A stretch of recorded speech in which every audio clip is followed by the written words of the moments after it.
একদিকে গাজার ধ্বংসস্তূপে কান্না থামেনি, অন্যদিকে আকাশে উঠছে ইরানের ধোঁয়া। বিশ্ব যখন তাকিয়ে গাজা উপত্যকার দিকে, তখন আচমকা ইরানে বিধ্বংসী হামলা চালিয়ে দিল ইসরায়েল। সামরিক ঘাঁটি, পারমাণবিক স্থাপনা, সরকারি অফিস, একটার পর একটা বিস্ফোরণে কেঁপে উঠল তেহরান। মৃত্যু হলো ২৫০ শতাধিক মানুষের।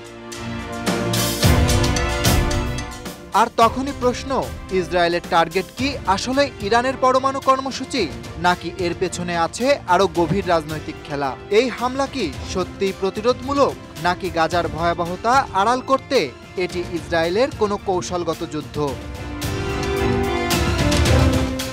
এই হামলার লক্ষ্যবস্তু হয়েছেন ইরানের প্রভাবশালী ব্যক্তিরা। সাবেক প্রতিরক্ষামন্ত্রী ও সর্বোচ্চ নেতার ঘনিষ্ঠ উপদেষ্টা আলী শামখানির হত্যার খবর ছড়িয়েছে আন্তর্জাতিক মিডিয়ায়। পাল্টা জবাব দিয়েছে ইরানও। ইসরায়েলেও ঘটেছে প্রাণহানি। এমতাবস্থায় বিশেষজ্ঞরা বলছেন, এই যুদ্ধ খুব সহসা থামবে না।